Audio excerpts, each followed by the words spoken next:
I could just jam to that all night. Welcome back to the Drive-In Asylum double feature. After watching The Wicker Man, I hope that you've all composed yourselves and that you've made peace with the fact that our favorite virgin police officer has been turned into bacon inside the Wicker Man. The Wicker Man. The Wicker Man. Not the wicker person. The Wicker Man. So yeah, thoughts, feelings, reactions, emotions. I think that ending is still powerful. It hits you that everything the whole village pulled together to pull this off. Nobody gave it away. They managed to lead him along, get him there, and he fell right into it. It was mentioned. Like two personalizations of their religious philosophies. You got Howie is the Christianity, and you have Lord Summerall is the pagan belief. And what's the when an immovable object meets an irresistible force. And literally until the very end, I think Howie had in his head he could prevail. Right up to the moment they walked him up and he got his first glimpse of the Wicker Man. Then he's like, "Oh crap!" And it's an abstract concept until he sees the actual. That they put a lot of work into this. Yep. And he's surrounded, so there's nowhere that he's going to be able to escape to, unless he could have just jumped right over the rocks. I'd rather die that way than inside the Wicker Man. But even Lord Summerall's like, "Look, man, we're giving you your best thing in your faith, a martyr's death." Yeah. It's like, you're gonna die, but look at it this way: you're gonna be anointed and up in the martyrdom. Put your money where your mouth is. It's sort of like exposed, this maybe like there's this glimmer of disbelief, even someone as devout as our lead tonight. If he's that concerned about it, maybe there is some glimmer of disbelief that he's like, wow, I really don't want this to happen.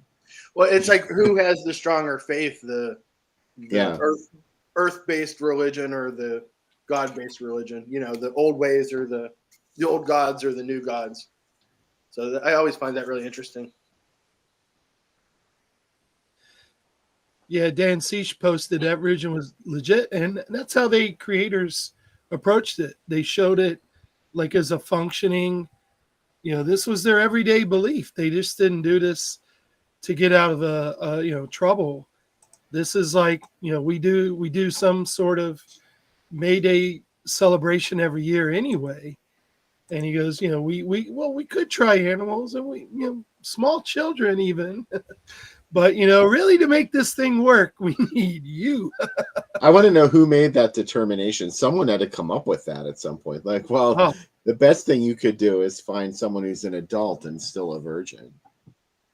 Well, like the American version, the whole first reel would be him, Howie in his environment, and they'd show people following him and, like tracking him and setting it up, like the Americans would have to really like telegraph, that these people have been, whereas, in the movie, Christopher Lee's like, yeah, we guided your every thought and move. We brought you here. Sorry to tell you now. Yeah. In case you didn't know. That hospitality clause has expired. It reminds me at the end of the comic book version of Watchmen, Ozymandias says to that all of them, like, he's like, I'm not explaining my plan to you now because it's about to happen. My plan is already, it happened 30 minutes ago. It happened 30 minutes ago. Yeah. Yeah, I'm not a Republic serial villain. Like, I do things. Yeah, exactly. You won't get me monologuing. And I love that part where it's like, oh, that's how a real villain would act. Or if he's a villain, he's trying to do the right thing. Just like these guys, like, they're not going to explain it to him. They're just going to do it. And he's going to be dragged along and taken into this plot. Yeah, we were talking offline, like, would it really have stopped if he had slept with, Britt Eklund? And my vote is, no, 2 out of 3 still ain't bad. Yeah. What did they say in Cabin in the Woods? We work with what we're given. Yeah. Yeah. Sigourney Weaver says that. Yeah. If just those girls in Japan had not defeated the spirit by singing to it, we would have been fine. Yeah. That's right. What would have really happened to those girls in Japan? Like, would they even have suffered in any way? Like, I think the point was just that for them to be terrified. Or would did it one have of them been like have that Suicide Club where they're on the bus and their heads all get cut off? Yeah. Like that one movie. I think the amazing thing too is like that scene between Britt Eklund and him is like while they're as Sean told us while we were watching it, those scenes were shot like 30 minutes apart from each other. Yeah. That's like a really sexually charged scene for two people not being in the same room. Yeah, the choreography, the music, everything came together, and they ended up using a body double for the rear view. Like Legend has it. Britt Eklund said, "I won't do any lower half for you guys," and the other part of the legend is she sucked at choreography. They really couldn't get her to do more than she did. That's why Rod Stewart wanted to get rid of it. He's like, no, that has to have that's some. Not my baby. But they ended up hiring a stripper, and then they looked at it like, well, it's a little too bump and grind. Yeah, but it's effective. I mean, the edge of being sensual and not exploitation. Like it, right? It works really well, and like his longing, his reactions are amazing. His longing through the wall is like, wow, it's like, yeah, he's really in a cold sweat. He's like, he reached for the doorknob. He was. Yeah. He did open the door. Yeah. It's funny because like his sacrifice in his religion is not opening that door the whole way. Right. And their sacrifice is just getting rid of him. Yeah, like really in the end they both kind of reached their peak. Yeah, and it is like there's a lot within ancient like chaos magic and like Crowley magic of charging the wand, they call it, of like building things up to a peak, and that's kind of what that part of the ritual is. It's like exciting him and leading him on. It's like all leads to a more powerful rite when it finally does happen. Yeah. Definitely, Sam. The more you resist, the better it builds that energy, for their ritual. Yeah. Derek asked, "Have you seen Silent Rage?" I've seen Silent Rage a lot of times. It's really good. Yeah, Silent Rage. I love that movie because they're like, can Chuck do kung fu and fight Michael Myers? Yeah, pretty much. Yeah, way before Busta Rhymes attempted it. Well, so one cast note that I found in my research. So when they're in the scene in the schoolroom with the girls, the girl that had the beetle, tied to the string and it was crawling. Mm-hmm. So her, let's see here. Her name is Leslie Mackey. She also sang the opening song. Oh, wow. When he's flying in, and that was her voice. I was like, wow, because she was older than the other girls. It kind of stood out a little bit, but not obvious. But yeah, they used her voice for that track. This movie really is very. I think this is so compelling because it's getting at something that's even darker than what we see on the screen. It's like it's questioning the entire basis of religion. It's sort of like reducing it to like, well, it's each religion is a series of stories and folklore and legends and myths that have been built up. And when you sort of like become part of that culture, you're expected to believe these things no matter how outlandish they are. And the pagans really were no different. He kept referring to, the Christian religion is specifically Catholic. He was a devout Catholic. Mm-hmm. And, that Roman Catholicism, that's steeped in these kinds of traditions and not quite not human sacrifice, Challenged it. He's like, your God was conceived in a virgin from a Yeah. ghost, if I'm not mistaken. You Right. know? Yeah. Well, And like also even if the- they're not Like, really who are you to doing make it, fun of us when that's your faith? Well, it's also, based on like- a human sacrifice too, Christianity. And Right. you know, there's a representation of they're not doing it. Most people that practice Christianity are not doing this literally, but the pagans were even more devout than the Christians because they thought they really had to do this for it to be real. Well, Yeah. all religions are based on will the sun come up the next day, right? And like Yeah. and they're old Earth religions are based on survival next world, right? Where Catholicism based on what? Catholicism and like Christianity are very based on what happens after we die. Like, Yes. have I led a good life? And versus these ancient religions are based on will the crops grow? Will we be fertile and have more children? You know, will our communities continue to grow? And but intriguingly, they both come from a place of like a sun god myth of, you know, all these religions are based on like the cycles of the universe, you know, the May Day, spring, like each of the equinoxes. And especially the Christian church took any of these rituals or any of these festivals and adjusted them to fit their calendar. Yeah, they still fit certain things, but, you know, instead of deities, saints, patron saints came in. And, you know, Christmas, they adjusted the date so that it ends up making sense for other dates. So I think that's really interesting versus like, you know, it all is based on like the difference, I think, to me, not to soapbox it, but the difference to me is like the older religions are very much based on this has happened, I have seen it happen, I believe in it, and I must do these things versus like that whole like, well, why do you believe this? Well, it's how it is. It's just faith. I have to believe it. You know, even, you know, if I can't see it, I have to believe it versus like there's more of a payoff in these old religions. Yes, your crops are better. They're expecting something literally to happen. Mm-hmm. Yeah. Well, one thing too about all the practices that they show, they're all like positive. They're all looking for a benefit. You know, they're not out putting a curse on someone or, you know, trying to kill them for gain. You know, the Mae Morrison puts the frog in her daughter's throat to get rid of her sore throat. You know, she's trying to make her feel better.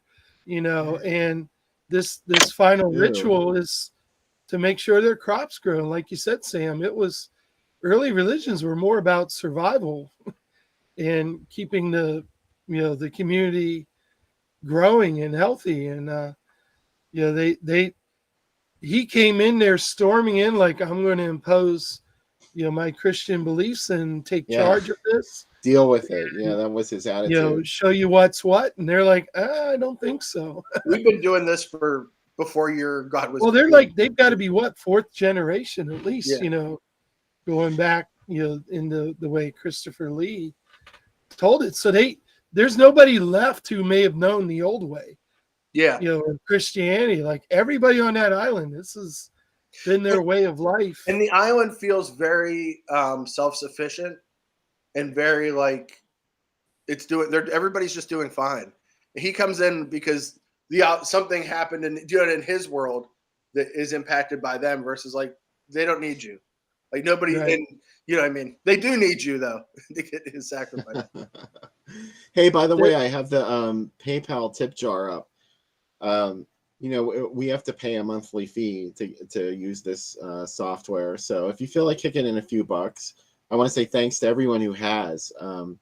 We got enough last month to almost cover the cost of the rent of the software. So thank you so much. Yeah, thanks, guys, for supporting your favorite weekly live stream. All right, back to the conversation. Yeah, I think the really interesting thing about it is like, if you saw this movie from a Judeo-Christian perspective, the bad guys win. But if that's all they know and that's their religion, this is what happens. Just nature took its course. Right. And and that's what happens. It's not a sad ending. It's only a sad ending if you cling to his morals. Do you know what I mean? Of the way that he is. Yeah, I was talking to Sam in the break, and I swear maybe that Mandela effect, but I swear there was a still taken of Rowan, like a new picture with a bountiful harvest, like almost like the exclamation point. It worked, you know. Maybe I imagined it, but because they just ended like it's over. You know, Yeah, and obviously, there's like, no epilogue, no ruminations. It's like done, did it, mission accomplished. yeah, it's a gorgeous movie though, and we were talking during the break too about it being on film, but then also like a lot of the stuff was, you know, that Stonehenge type set was created for this movie, and like if you didn't know that, you would think, oh, they found something somewhere in England that looks similar to it. And I Yeah, think that's the really beautiful thing. And it's like this, while there's artistry to create these things, it's still a very naturalistic movie. The other thing I wanted to tell you guys too is I found out where the folk horror thing I think really got popularity. Mark Gatiss did that BBC documentary, History of Horror, and one of them was about what he saw as folk horror, and the movies he picked were Blood on Satan's Claw, The Wicker Man, and Witchfinder General were the three that he showed on the show. So that's kind of, I think that's where people started getting their heads like, oh yeah, these are the three movies. And then obviously The Conqueror Worm is, you know, it's just another movie that fits into that same, it is. Yeah. It's like them trying to cash in on the success of Witchfinder General. We're all waiting for a Xenomorph Kung Fu movie because it's just about the only place left to go. Hey, Mortal Or a Kombat musical. is close, The yeah. Xenomorph musical would be good too. Is Alien folk horror? It is a haunted house movie in space, so it has its roots within the unknown of the haunted house. Well, Sam, maybe Prometheus is the folklore. Yeah, that is true because it Mm. goes into the watch. Yeah, how it began, Jesus, right? yeah, It's religions. Yeah, it's all about it. yeah. That's an interesting theory for that. Yeah, for a movie that starts as that's what I love whenever you know there's enough movies made. Whenever they start to get it, like, what if we showed how everything got here through this movie that we made that was a haunted house movie in space? Are the predators the snake in the Garden of Eden? Nora, you don't have to use Super Chat to send a donation. Just use the PayPal address on the screen there. groovydoom@gmail.com.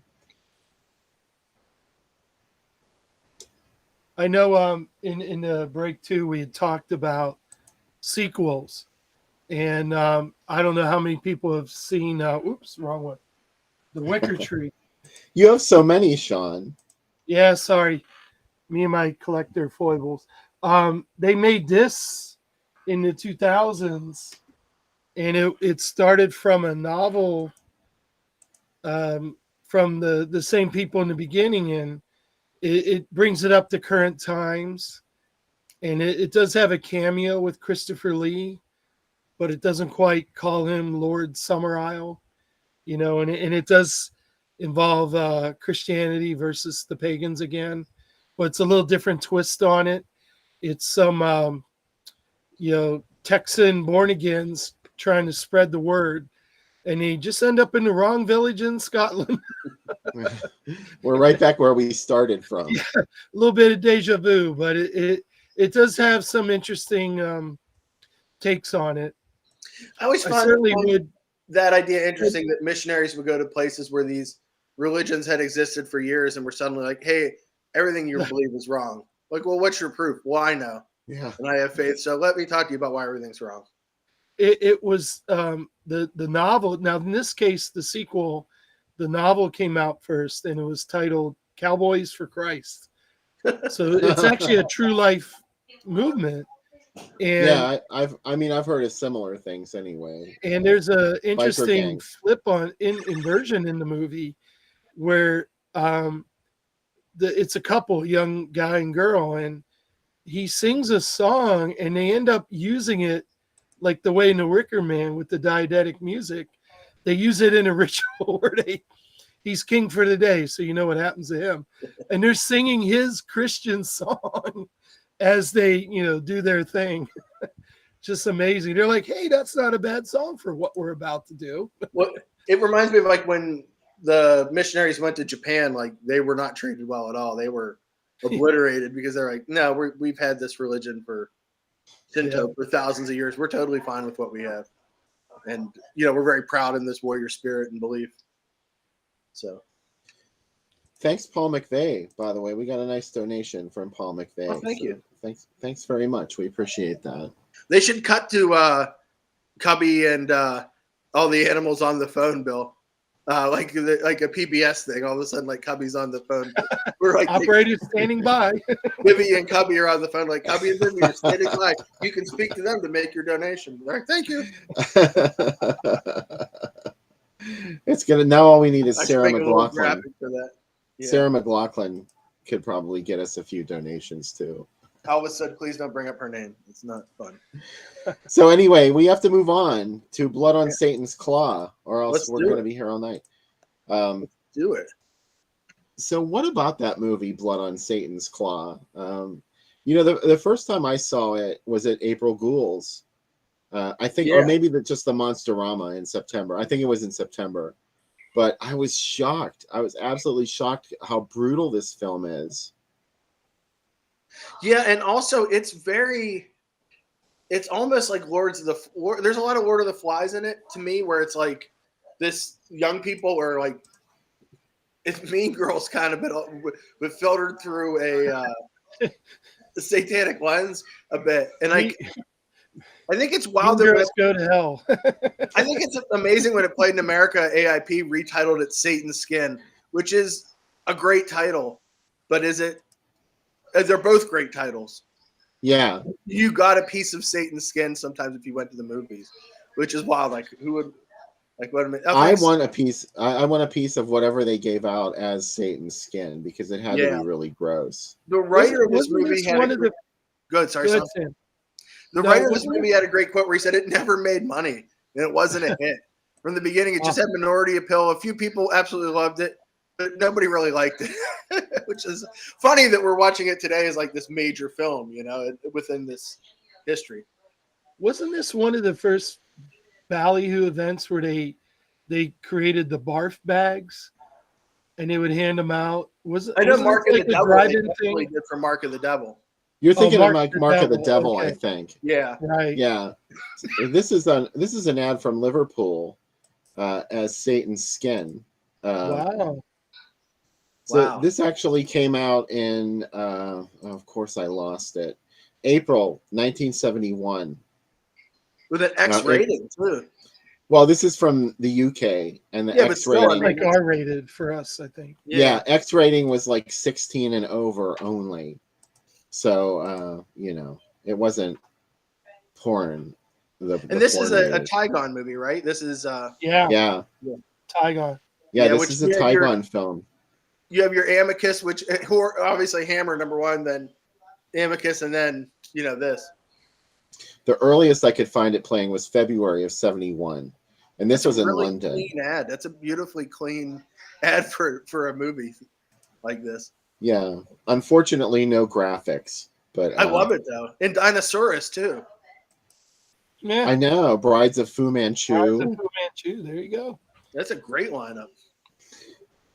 It got a pretty good write-up in the newspaper, in the British paper. So, you know. Yeah, I think the press was able to get this movie better than The Wicker Man, you know. Yeah. So this was in London later that year. Where is it? There we go. Oh, there you go. Ooh. It had become Blood on Satan's Claw at this point and was accompanied by The Beast and the Cellar. The Blood and the Beast. This is the ad campaign that stuck with it, even through its U.S. theatrical run, which also took place in 1971. Here's some American places for you to look at. What a gorgeous ad. Oh. Yeah. Chillfield Festival of Horror. I don't have a super chat set up. I don't know if I have to set that up myself, Derek, or not, but I'll look into that. We only recently started broadcasting on YouTube, so this is new territory. By the way, hi Lee. We saw you earlier in the chat, and conversation was heavy, but it's nice to see you again. It's been a long time. We've been missing you. So yeah, these graphics are really very compelling. This is a nice example. That's from the Hartford Drive-In in Hartford, Connecticut. And I just finished a Hartford series on Groovy Doom. Yeah. Now I'm in London. I just had to. I've been seeing so many. Lana posts great ads from London on Starts Today. Mhm. I was so happy. She recently rebranded her Twitter, the original movie ad page, and she really is. She was one of the very first people to ever start doing it. So kudos to you, Lana Revick. We hope to get you back on the show very soon. Yeah. It's been forever since she's done our show. Ooh, I love that border, Bill. That is gorgeous. Oh, I've used that in Drive-In Asylum so many Yeah. times. The border. Yep. Tender And flesh. Tender What Flesh is too. that? Wow. Tender Flesh is Welcome to Arrow Beach. Yep. Oh, The Cannibal. It's very similar to Terror House. Yeah. Oh my God! It's right on Lawrence. What is his name? Well, no one's going to be able to. Lawrence Harvey. Yeah. oh, Yeah, he and who's the female lead in that? Oh my God, is it one of the? It's the woman who's in the Lords of Salem. Oh, Joanna Pettit.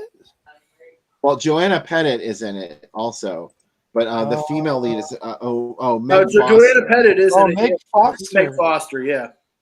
Meg Foster Wow. is the young female. And She's the Stuart Linda Windman, Gillen. too. This is loaded. Meg Foster is the Linda Gillen character in Tender Flesh. Wow. Speaking of Linda Gillen, we were so excited. We saw her in chat earlier. So there you go.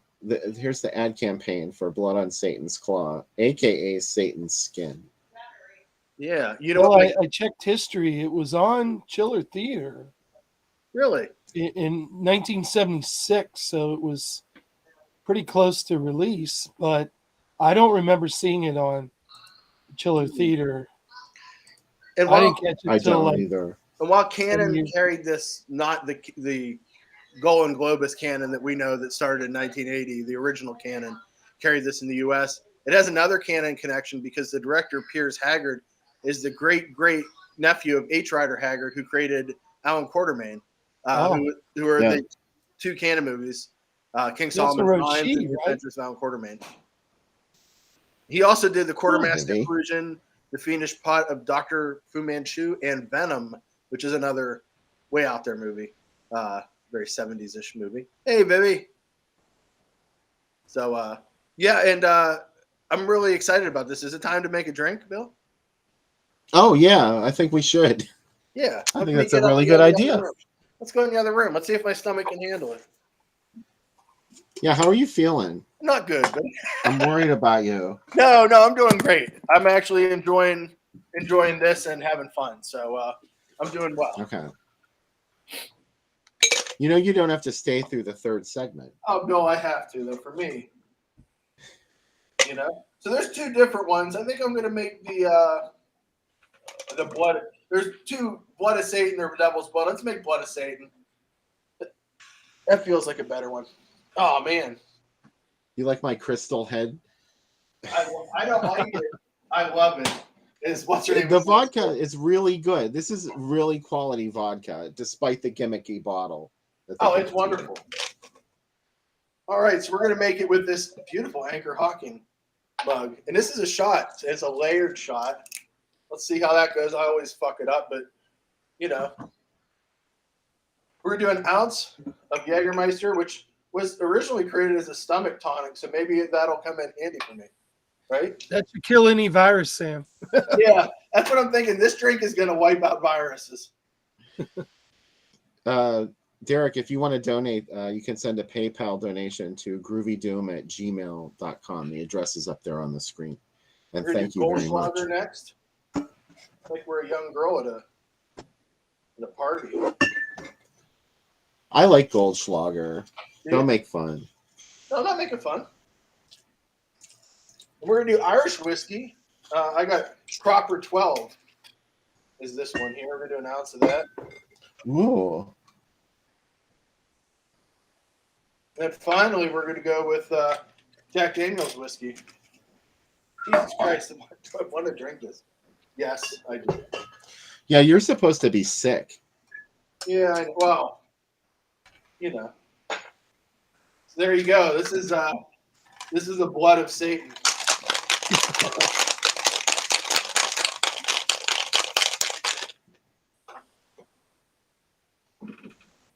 All right. Do I want to sip this or hit it? I don't know. I probably should sip it. But...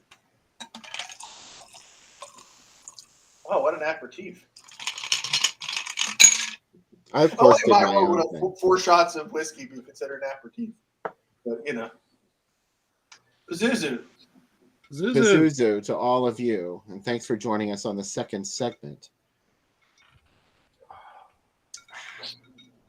Well, I made something tropical with yeah? Malibu and vodka and some other kind of liquor. Balls. Oh, balls. Sorry, Blue Dustin, I didn't Curacao. slam it. I decided to drink it nice and slow. It's feeling pretty good. The crazy thing about Crystal Head is it's one of those vodkas that doesn't taste alcoholic. Yeah. It's very, it's very filtered smooth. to a really strong level, yeah. So you have to be careful. You are drinking vodka. Yeah, it's a good drink, though. I do like it. They sell the mini heads now, too. Have you seen that? They sell ones that are like $10 and they're like this big. Oh, well, that's what I need to get. I don't want it is expensive. That's why I don't get it very often. Yeah. But I did add no skin to this drink. There's no skin in this drink's name. This will peel your skin off.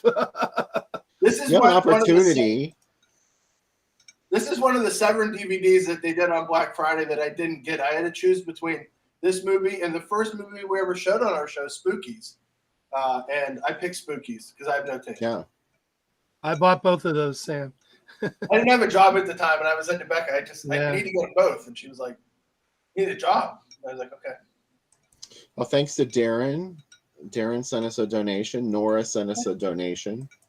Thank you. Thanks, guys. We appreciate your support. Pazuzu, hey, speaking of Pazuzu, maybe I shouldn't bring up this sad news, but I saw the poster for the new Exorcist, and no sad news. You know, like we haven't talked about the news. We usually don't do that on the show. We know horrible things have been happening. This is a place where we can come and escape it just for a little while. Yeah. We're not saying don't think about bother. it. We're not saying avoid it, but just for now, let's not think about it for a while. Yeah. Yeah. I saw a lot of people debating which of these they like the most. I really don't know which one I do like better. I think they're very different. Blood on Satan's Claw is more visceral to me and meaner. Yes. And this is very Last House on the Left. Yeah. I have to say, I was shocked. This movie are fucking frightening. Also, yeah. I say it every time it happens. Mean blonde girls are really the best. So, and this movie has one of the meanest. So, with gigantic eyebrows too, which is also a thing. Oh, well, I think the scariest element, it really captured the youth culture of the time. Yeah. That it was all the kids rebelling, and it also has a lot tied into the Manson murders and the Mary Beth murders that happened at the same time. So there's enough of that, but then it's what's cool about horror is Bill said, there's horrible stuff that happens, but horror and frightening movies allow us to process things in a way that maybe is easier for us to understand through allegory, and also discuss it in a way where we're maybe more comfortable discussing it or experiencing it. And I think that's really cool. The Exorcist is a great example of a woman saying, I'm worried about pregnancy. Will it turn out properly? Will my child become literally a monster? Am I being a horrible mother? And especially in the early 70s when there are a lot of different things happening. This is the same way. It's will kids grow murderous and left to their own? I think you give them your wisdom, you give them your teachings, and you hope they turn out for the best. Yeah. Yeah. And Lee brings up the Witchfinder General makes her sad. It makes me sad, but just because I think Michael Reeves probably had 20 great movies in him before he died. And it's really sad that he died as early as he did. I think he would have been an amazing talent. So, yeah. Paul saw it on Elvira's movie Macabre, which is really exciting. Mm-hmm. I love Elvira. I do too. Even I normally I don't like when people make fun of the movies that they're watching, but she really gets a pass for me because she's always right on. It's just like the beginning of the. It's not like the whole movie, too. You know, it's It's like it's a little bit. She's a very natural talent, and you just want to hear her keep talking, and I wasn't into her because of her boobs. Okay, she played it up. This all comes out. This has all been a lie. She was in on it, and she definitely worked that angle. But I know a lot of her fans liked those two parts of her. I just thought she was really funny. Yeah, I think the fourth movie we talked about before, I think Conqueror Worm fits into these really well, and it's more of a thrill ride than these movies. It's more towards a lot of cool stuff happens kind of movie versus there's less to think about. But it's not that it's a bad movie, but it feels more like the Corman Poe movies. That's where it's coming from, like that same kind of world. But I dig that movie too a lot. There's a lot of great stuff. Again, Allison's Birthday is the one that my favorite folk horror movie, and it's an Australian made-for-TV movie that you would say it's obviously shot on old video, and it's obviously has a really low budget, but it's really cool, and it's got some neat stuff. And Mark of the Devil really doesn't screw around either. It just gets right. Oh yeah, it gets right to the. They're not trying to be any other kind of movie. They're not trying to be civil. The Devil's kind of in that same world a little bit too. Oh, a little more religious. Devils. Yeah. Well, don't you think that's the root of those movies? Like that's what they were emulating. That the Devils had changed course for what a horrifying film could be, even though it wasn't really technically a horror movie or an exploitation film. There was definitely room to riff on that. Yeah, and then they're like, folks like. What's his? There's other people that made their versions of the Devils. Just Franco made. Just Franco made it a whole bunch of times. And I love the demons. I love the demons. I think he did, and it kind of led to a whole genre of the nunsploitation. Kind of comes filthy. Out of parts of it. Yeah, it's absolutely filthy. And Japanese people weirdly like School of the Holy Beast is a fucking deranged movie for a culture that doesn't understand Catholicism, and they made that movie. But yeah, I think these movies because like they exist, like especially this one is like it feels like it could happen today, even though it's in the past, and it really has this like mass psychosis of the town. And I also like movies like where you're like, well, you could see both of the movies tonight as like, well, even if these beliefs aren't really true and these religions don't exist, this mass psychosis does. And that these things that happen do because people have bought into these either myths or they're believers. And I think there's something really interesting in that. Well, interesting about the Blood on Satan's Claw versus, say, Witchfinder is the Inquisitor, in this case, Patrick Weimart, he's not really pushing this. Mm-hmm. He's trying to solve it. Yeah. Whereas, in Witchfinder General, that town was doing fine until Vincent Price rolled into town. And he's taken his station within a religious group as like a license to do whatever he wants to do. Like, you know what I mean? Like he's the corruption of the powerful, right? Yeah. And like, then even if it wasn't religion, he would have been a knight or a policeman or something. Right. Take that station and do it. But this was the most convenient way for him to do it. I can see Andy over your shoulder, and I love it, Sam. Oh no, wait, that's not Andy, is it? That's Elvis. You Andy imposter. Andy, wait, I'll get Andy. Hold on. Andy was up while you were on the phone earlier. There he is, Andy. Hello, Bill. Andy. I love you. Hello, Bill. How are you? Hello. Yeah, you look like Jonesy from Alien. Let's show like Jonesy. Okay, yeah. Let's show Alien Jonesy. Jonesy's my cousin. Call me by my dream name, Andy. My cubby. So yeah, but I'm really excited to watch this, and I think this is Sean. Thanks for picking both these. This is a great double feature. I think. You're welcome. Yeah, this is really wild. These work. I remember when I'd been eager to get definitely Wicker Man on the show. And Yeah, like, well, what folk horror would go there? I'm like, got to be Blood on Satan's Claw. yeah. So I what's was next really for you? glad that I never saw this movie and that the first time I got to experience it was at the drive-in, because Yeah, it really added something to it. It was unexpected. And I mean, I had seen the title over and over again, and I thought, oh, that's yeah. I don't have to go see that movie, or I don't have to rent that, or I don't have to look it up. And then it just really grabbed me. It's definitely a You know, fave now. Mask of the Red Death did that for me because I Yes. wasn't ready for the end of that movie. Is so just emotional for me with all the different colors coming out, and like Yeah. it's becomes like a very big allegory at the end of it. It for a movie that's proceeded in a very thematic like narrative way, it kind of stops by the end, and the flowers coming back. Like it's beautiful. And Nicholas Rogue, obviously, his cinematography adds a ton to that movie. But what a gorgeous! Like it freaked me out really bad. I also may have had some brownies from Bill, but regardless of what situation I was in, it would have freaked me out. Beck and I both were like, "Wow, it's really something else. It's a magical movie." Yeah, I would love to see both of these at the drive-in. I haven't. Oh, Yeah. Sean, you weren't there? No, I hadn't made any of the September shows. Yeah, that's right. You only do the April shows. Yeah. April Maybe time this and year though, Sean with Midas time. all the Christopher Lee stuff, might be good. I'm definitely looking at it.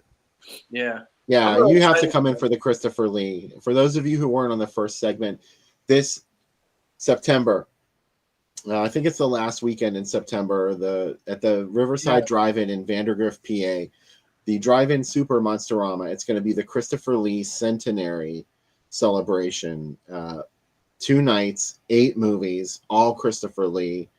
One of them is definitely The Wicker Man, and I'm pretty sure that George confirmed a couple other movies. Yeah, I don't want to give away too much because it's really not my place. But Didn't they have a year where it was just purely coincidental?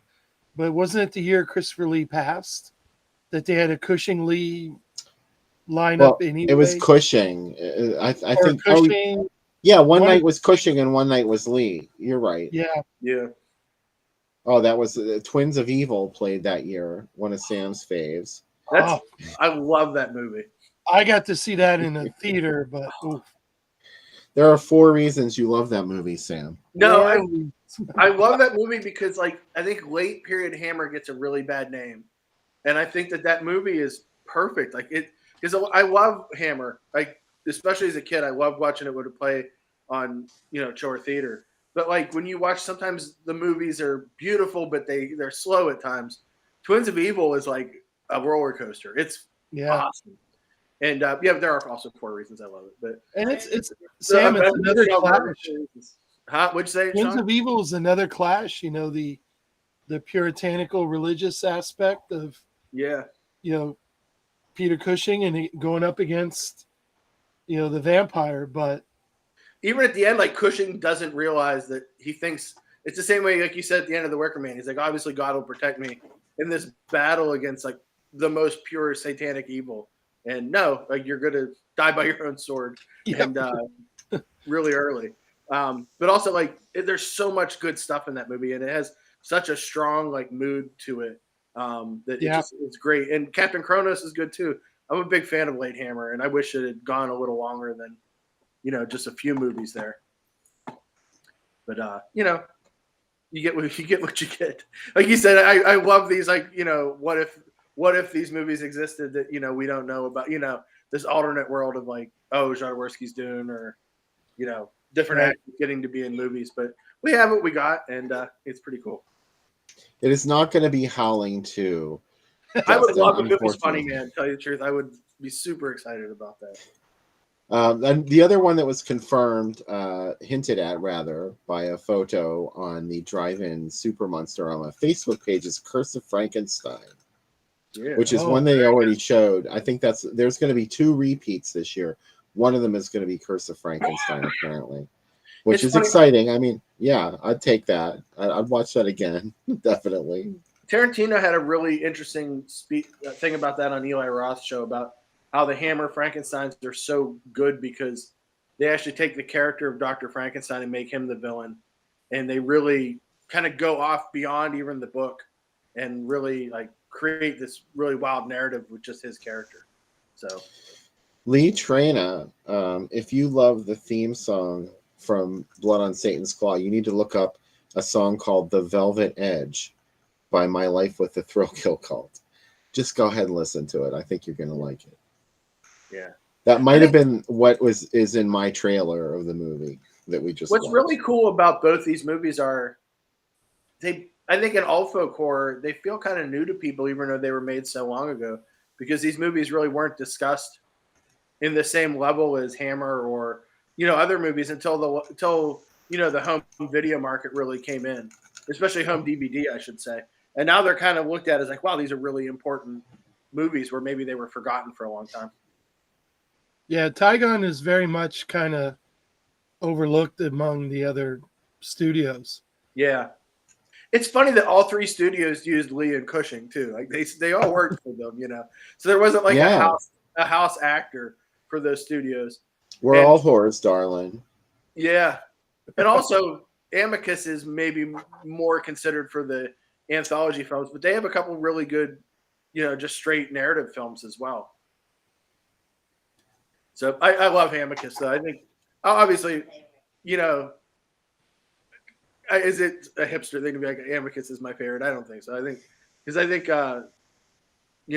Tales from the Crypt is one of my favorite movies of all time. It's like unstoppable. Like, yes, it's an anthology. Yes. Asylum is. There's a lot of anthologies that really like slow down, or certain parts aren't as good, especially in modern ones. And almost all the Amicus ones like fire the whole time. They're all good.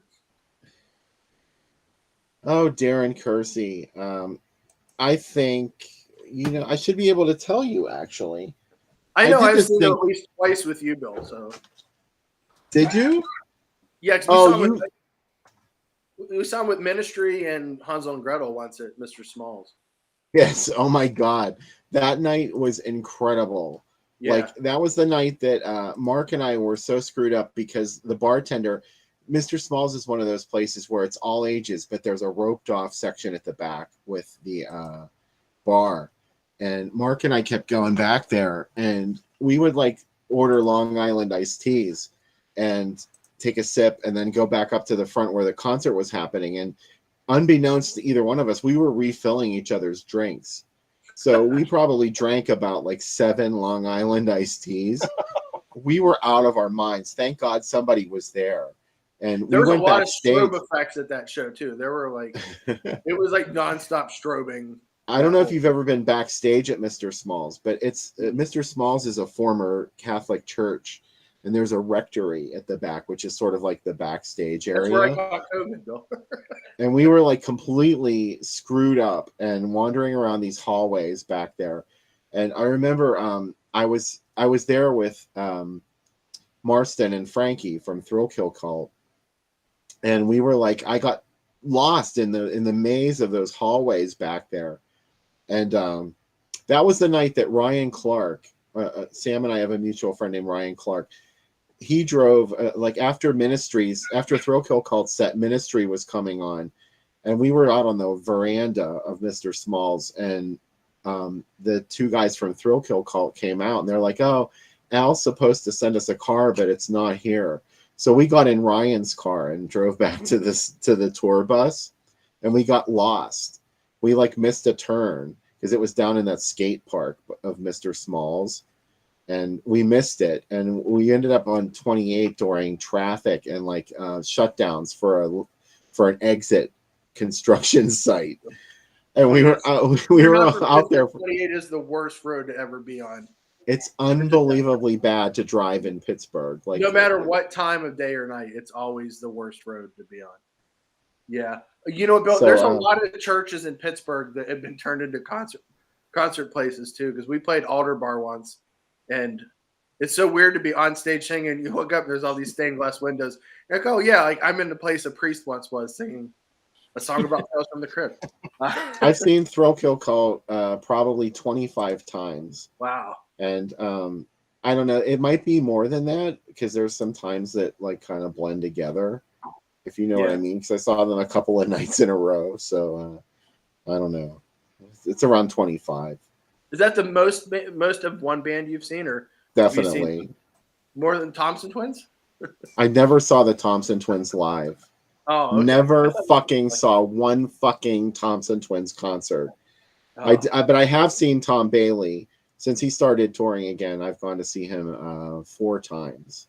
I've been meaning to tell you this is a third segment thing, but fuck it. The movie Electric Dreams, the guy who directed it, his mom directed all the Culture Club videos, and he had done who's that other band you like? Hazy, what's the one? Hazy Fantasy. Yeah, he directed their videos, and that's how she showed his Hazy Fantasy videos to the writer of the movie, and that's how he got it, and that's why Culture Club did like 4 songs on the Electric Dreams soundtrack.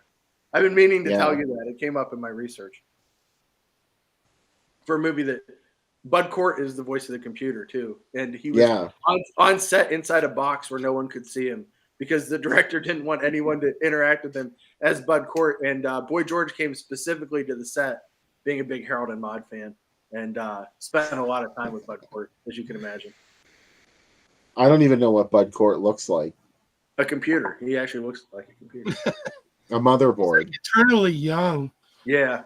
Every movie looks like a teenager. Well, it's all the silicone, you know. Yeah. That keeps you looking young. Yeah. So, Blood on Satan's Claw. Anything else we want to talk about before we go into our second feature of the evening? Because it's getting late. I'm super excited to watch this with you guys. It's If anybody hasn't seen it, prepare to be entertained. It's very good. Yeah. Prepare to be shocked too. I don't know. Maybe I'm just overly sensitive. No, it's 15. I think it's interesting because I think a lot of horror movies have shied away over the years, outside of Village of the Damned and stuff, of showing the kid the capacity for evil within children. And this movie dives headfirst into it, and it's like a taboo that it breaks repeatedly throughout the movie, as well as not everybody that gets Satan's skin is necessarily a bad person in this movie. No. You know what I mean? It starts to grow over time, and the idea that the devil is in a grave in this, and they're finding pieces of him, teeth and flesh and stuff, is really scary. That Satan can take a physical form, like Rosemary's Baby. Yeah. That always fascinated me about that story. I'm like, wow, what did they do? They actually conjured some kind of physical thing that could get her pregnant. This is along those lines. It's very much like that.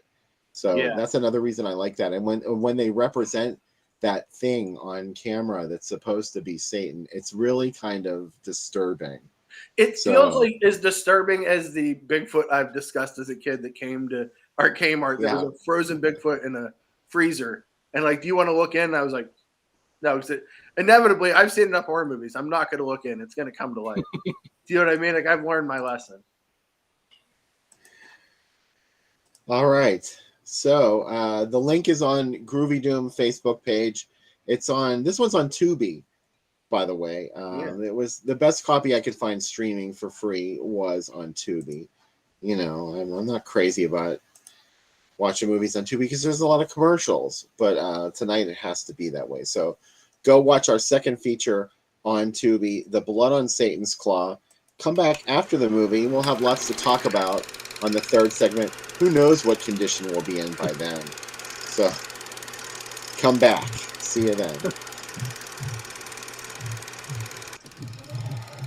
Yeah. I'm just sipping it right now.